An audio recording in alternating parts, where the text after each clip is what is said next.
The Pre-Columbian Americas, an introduction. Hello and welcome to this channel. In this first episode about Pre-Columbian American history, we'll examine the major societies that developed in North, Central, and South America before European contact, especially before Christopher Columbus reached the islands of the Caribbean in 1492. If you're new here, be sure to subscribe.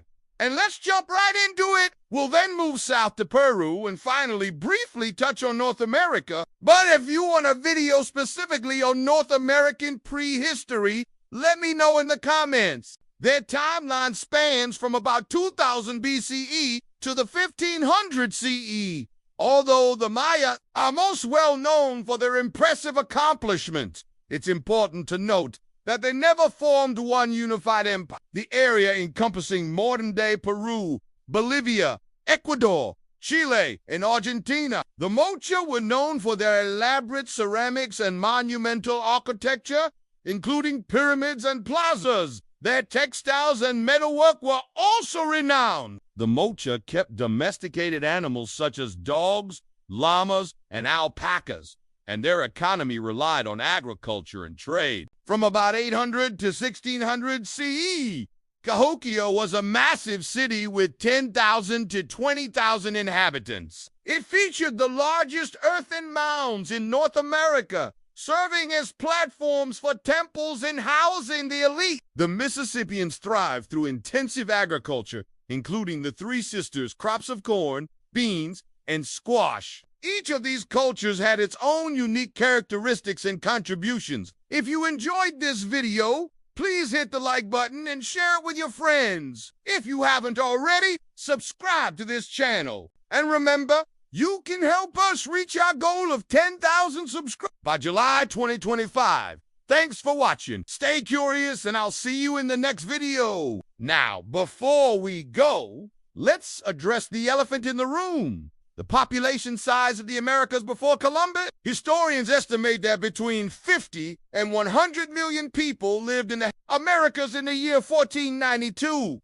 That is significantly more than Europe's population at the time, which was roughly 75 million. But the indigenous population faced catastrophic demographic collapse after contact with Europeans. Smallpox, measles, and influenza devastated native communities, leading to an estimated 90% mortality rate within a century. They also engaged in long-distance trade, extending as far as the Gulf of Mexico and the Great Lakes. Their society was likely with a ruling elite, artisans, and agricultural workers. They constructed iconic cliff dwellings, such as those found in Mesa Verde, Colorado. The Anasazi cultivated crops in the arid environment using advanced irrigation techniques. They built extensive trade networks, and their pottery and weaving displayed intricate designs and craftsmanship. Their society eventually declined due to prolonged drought and other environmental pressures. The Mocha civilization mysteriously collapsed due to factors such as changing river courses,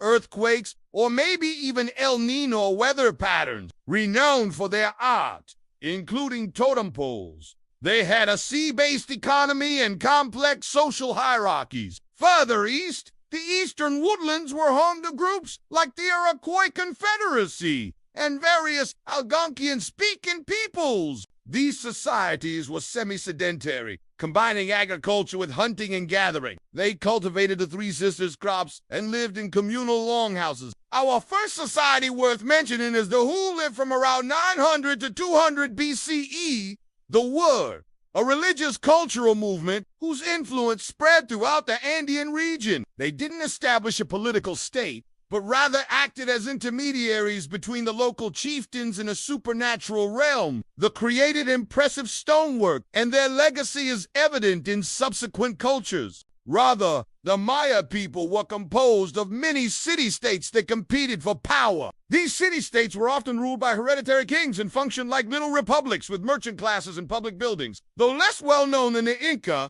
the Wari had a significant impact on the cultures they either absorbed or influenced. However, the Inca would soon overshadow them. The Inca Empire reached its peak between 1438 and 1533 under the rule of Pachacati, who transformed it into the largest empire in the Americas before Columbus arrived. The Incas' capital was Cusco, located high in the Andes Mountains. One of their most famous sites is Machu Picchu, an ancient city nestled high in the mountains. Despite having no writing system, the Inca maintained a complex bureaucracy. Their vast road system facilitated communication and trade across their expansive empire. Terraced farming enabled them to cultivate crops on steep mountain slopes. The Inca excelled in textile production, creating intricate fabrics using a technique called knotted string or Their mastery of weaving is exemplified by surviving examples such as the famous Star of Paracas, a ceremonial cloak. Unfortunately, the Inca Empire met its demise when it was conquered by the Spanish conquistador Francisco Pizarro in 1533. Pizarro lured the Inca ruler Atahualpa to a Spanish-controlled city, held him captive, and ultimately executed him after the Inca offered a ransom of gold and silver. Over time, rival Maya states would form alliances and engage in extensive trade networks, which stretched all the way to the north of Mexico and even to the Pacific coast of Mexico and Central America. But let's return to their many achievements. The Maya excelled in mathematics, developing the concept of zero and performing complex calculations. They also made significant advances in astronomy, carefully observing the movements of celestial bodies to develop a highly accurate calendar system. One of their most impressive feats was constructing monumental cities adorned with intricate carvings and towering pyramids. Some of the most famous Maya sites include Tenochtitlán. The Maya did not only build impressive monuments, but they also mastered the art of hieroglyphic writing. Their written language serves as an invaluable resource for understanding their history, culture, and daily life. The Maya also developed a ball game played with a heavy rubber ball and two opposing teams trying to get the ball through a stone hoop. While its exact purpose remains uncertain, it may have had religious significance or served as a form of ritual warfare. Before we can discuss the various states and empires, let's get a few basics out of the way. The heartland of the empire was the Valley of Mexico, where their capital, today Tenochtitlán, is located in what is now Mexico City. Now the Aztec built their city on a lake, much like Venice in Italy, and so they developed an ingenious system of canals for transportation and clean water. But the Aztec weren't just great builders. They were also fierce warriors. Their empire expanded through conquest and tribute, meaning they subjugated neighboring states and required them to pay tribute in the forms of goods and services. Human sacrifice was a common practice among the Maya and the Aztec. Although it was more intense among the Aztec, they believed that gods demanded human blood to renew the world and ensure the continued cycle of day and night. This led to rituals where captured enemies and volunteers would have their hearts cut out and offered to the gods. Eventually, their vast empire spanning central Mexico was conquered by the Spanish conquistador. In 1521, a key reason for their downfall was the introduction of Old World diseases to which the Mexica had no immunity. First, we won't have time to cover every single culture or group. There were hundreds from big to small that flourished over thousands of years. So this is meant to just hit some highlights. Let's start with the Olmec, who lived from about 1500 to 400 BCE. They are considered the mother culture of Mesoamerica because their innovations inspired later societies. For example, the Olmec kept detailed records with a system of writing, although it hasn't been deciphered yet. They created calendars and a count system based on the number 20. They also produced giant stone heads, colossal works of art depicting rulers, perhaps priests, or maybe both. Their influence can be seen in succeeding cultures such as the Zapotec, the Mixtec, the Huastec, and most significantly, the Maya.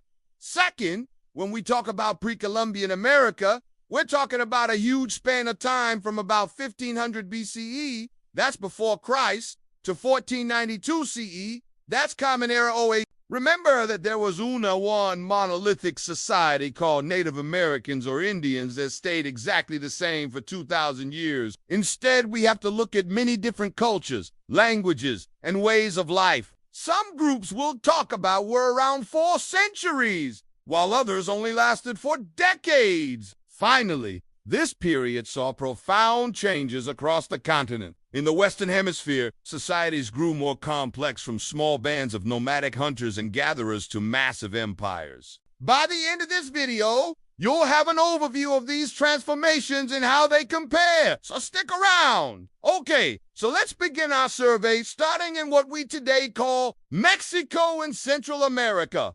This region is sometimes called Mesoamerica, is generally defined as the culturally similar societies between southern Mexico and El Salvador. Speaking of the Maya, they have arguably the longest continuous record of any pre-Columbian civilization. Moving forward in time, we come to the Mexica, also known as the Aztec, who established their empire in the 1300s. And now let's journey south to the Andes Mountains in South America. After the decline of the Moche emerged along the northern coast of Peru around 100 CE, they flourished until around 700 CE after the Moche. The warrior emerged as a powerful empire in the Andean region around 600 CE. Now let's quickly touch upon pre-Columbian North America. One of the most prominent cultures was the Mississippian culture, centered at Cahokia, near present-day St. Louis, Missouri. Another notable culture were the Ancestral, also known as the Anasazi, who lived in the Four Corners region of the southwestern United States from about 100 to 1600 CE on the northwest coast of North America. Cultures like the Tlingit and Haida. So there you have it, a whirlwind tour of some of the most prominent pre-Columbian societies in the Americas. I hope this video has given you a good foundation to understand the richly diverse history of the Americas before European contact.